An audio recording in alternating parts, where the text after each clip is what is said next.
안녕하세요, 덴티장입니다.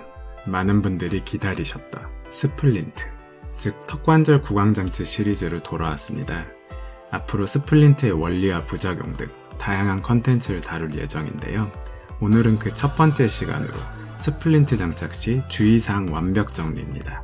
총 5단계에서 지켜주셔야 할 것이 있는데, 첫 번째로 장치 끼기 전 주의사항, 두 번째로 장치 끼고 뺄 때 주의사항, 세 번째로 장치 착용했을 시 주의사항, 네 번째는 장치를 뺀 후 주의사항, 다섯 번째는 병원 내원 시 주의사항입니다. 첫 번째부터 가봅시다. 스플린트 끼기 전 주의사항인데요. 장치를 끼기 전에는 항상 칫솔질을 꼼꼼하게 해야 합니다. 만약 양치를 제대로 안하고 스플린트를 끼게 되면 어떻게 될까요? 바로 치태, 충치균, 잇몸 질환균이 바글바글한 상태에서 장치로 덮어버리니 아예 대놓고 장치 안에서 충치와 잇몸 질환을 장려하는 꼴이 되는 거죠. 턱관절을 지키려다 구강 건강을 망치는 꼴이 될 수 있으니 칫솔질을 항상 꼼꼼히 하고 장치를 낍시다. 바로 두 번째 단계로 넘어가 봅시다. 스플린트를 끼고 뺄 때 주의사항인데요. 강냉이가 스플린트를 낄 준비를 하네요. 알고 봤더니 숨겨진 발톱이 있었습니다. 장치를 끼고 뺄 때는 이와 같이 손톱에 의해 잇몸에 상처가 나지 않도록 주의하셔야 하고요. 손톱뿐만 아니라 장치 자체가 날카로운 경우도 있으니 이런 경우는 꼭 병원에 다시 내원하셔서 장치를 부드럽게 수정받으시길 바랍니다.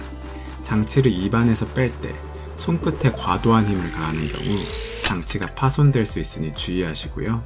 장치를 떨어뜨릴 경우에도 파손될 수 있으니 주의하시고 파손 시 즉시 병원으로 연락을 주셔야 합니다. 세 번째로 넘어갑시다. 장치를 착용했을 때 주의사항입니다. 턱관절 안정장치를 장착하시고 의식적으로 스플린트를 물고 계신 분들이 있는데, 그렇게 하면 안 되고요. 턱에 힘을 뺀 채 자연스러운 상태를 유지하시면 됩니다. 입도 가볍게 다물어 주시고요. 장치 장착 시간은 주치의사의 지시에 따르셔야 하는데, 저는 보통 취침 시만 7시간 근처로 착용하시길 권유드립니다. 하지만 낮에만 이를 악무시는 분들은 낮에만 장착하는 경우도 있고, 그 시간은 환자분들에 따라 다양하니 주치의 선생님의 말씀을 따르시길 바랍니다. 처음 장치를 장착하시는 분들은 치아가 시리거나 통증을 느끼거나 처음에는 어색하거나 불편할 수 있으나 심하지 않은 불편감은 대부분 며칠 후면 사라집니다. 하지만 그 불편감이 심하거나 계속 통증이 있을 경우에는 장치를 빼놓고 주치의사와 상의하셔야 하고요. 이렇게 전체적인 불편감이 아닌 특정 치아만 불편한 경우에도 장치 점검 대상입니다. 그리고 끼지 않은 반대이가 아픈 경우도 점검을 받으셔야 하고요. 스플린트를 착용하다가 위아래 치아가 닿는 느낌이 하루 이상 평상시와 다르게 느껴질 때는 장치 착용을 즉시 중단하시고 주치의와 상담하시길 바랍니다. 만일 장치 장착 시에 입이 갑자기 벌어지지 않을 경우 즉시 병원으로 연락 주시고요. 네 번째로 장치를 뺀 후 지켜야 할 주의사항으로 넘어갑시다. 장치를 흐르는 물에 칫솔로 매일 깨끗이 닦으시고 일주일에 한 번은 소독을 하셔야 합니다. 밑에 틀니 세정제인 폴리덴트나 좋은 치아 클리너 등을 사용하셔도 좋습니다. 스플린트를 단기간 보관할 때는 휴지에 물을 적셔서 감싸주시고요. 장치통에 이렇게 넣어주시면 됩니다.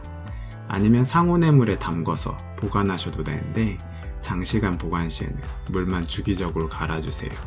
이렇게 물이 필요한 이유는 장치의 변형을 막기 위함입니다. 마지막 5번째 단계, 치과 방문 시에는 반드시 장치를 가지고 내원하셔서 점검을 받으셔야 합니다. 의사의 진찰을 받지 않고 장치를 장기간 장착 시에는 입 안물림, 즉 교합 변화 등의 부작용이 있을 수 있으니 주기적으로 꼭 점검을 받아야겠죠? 오늘 영상 여기까지입니다. 다음 시간에 스플린트의 원리로 찾아뵙겠습니다. 도움이 되셨다면 구독과 좋아요 부탁드립니다. 감사합니다.